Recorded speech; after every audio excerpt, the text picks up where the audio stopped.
Veamos ahora cómo podemos tratar el respeto a los animales con alumnado adolescente.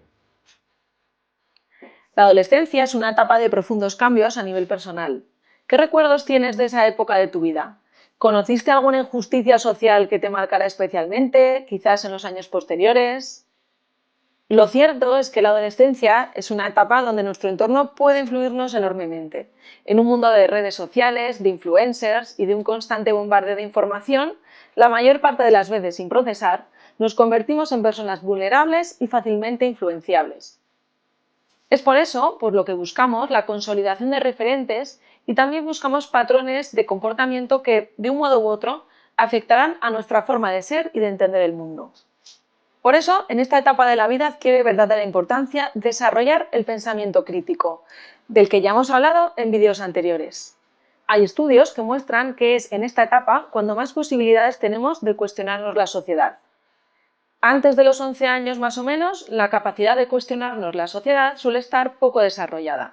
Y a partir de los 20 también tendemos a cambiar un poco de opinión en cuestiones sociales.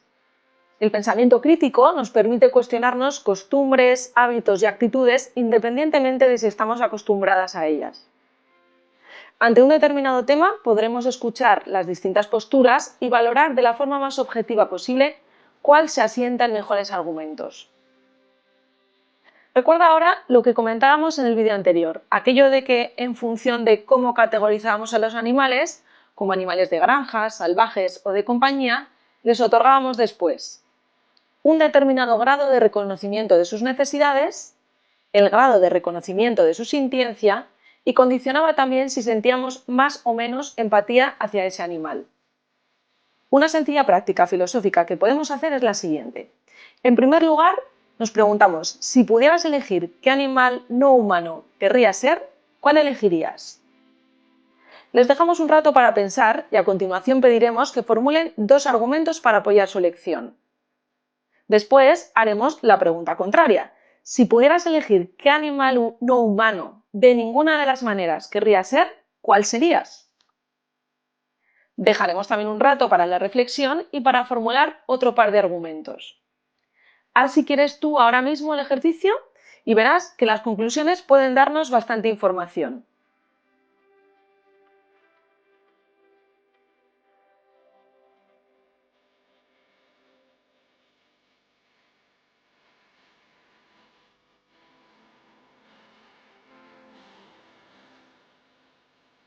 Lo que suele ocurrir es que escogen animales como aves, delfines, leones y muy pocas veces eligen animales que asociamos con las granjas. Algo que muestra que, aunque no solemos hablar de ello, son conscientes de que la vida en las granjas no es buena. Pero estas elecciones nos pueden llevar a otras preguntas. ¿Qué problemas afrontan los animales en la naturaleza? ¿Si es habitual que los animales en libertad alcancen la vejez? También podemos plantear que se haga una clasificación de los animales. Probablemente la primera clasificación que se haga será según si son vertebrados o invertebrados, mamíferos, aves, reptiles, peces. Sin embargo, lo que vamos a proponer es que hagan una segunda clasificación siguiendo un criterio propio, el que el alumnado quiera, y vamos a ver qué ocurre. Seguramente habrá clasificaciones que se correspondan a órdenes ya establecidos de carácter científico, pero estoy segura de que algunas de las clasificaciones nos sorprenderán y podremos comprobar cómo categorizamos a los demás animales en función de la manera en que nos relacionamos con ellos. Y ya, para acabar este bloque de prácticas filosóficas, aquí va una tercera propuesta. Y esta viene a través de plantear la siguiente pregunta. ¿Los seres humanos y el resto de animales nos parecemos en los siguientes aspectos que vamos a mencionar? ¿O en qué nos diferenciamos? Después les propondremos una serie de acciones, por ejemplo, en qué nos parecemos o en qué nos diferenciamos respecto a comer, andar, jugar, ser libre, trabajar, vivir en familia, vivir en sociedad, morir, amar, reflexionar, sentir.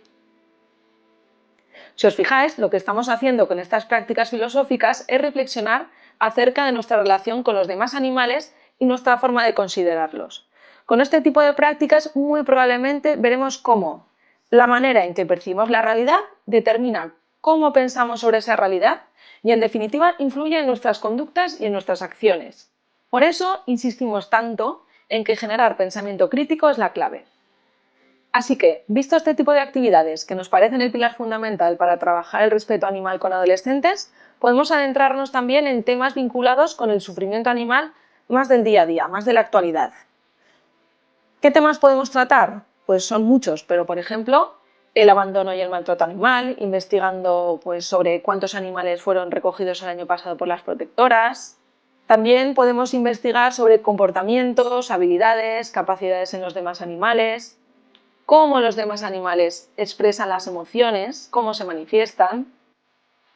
Muy importante también, hablar de los animales en peligro por el fuego. Hoy en día que están, pues tenemos muy a la orden del día los incendios, por desgracia. Profundizar en los conceptos de sintiencia e intereses.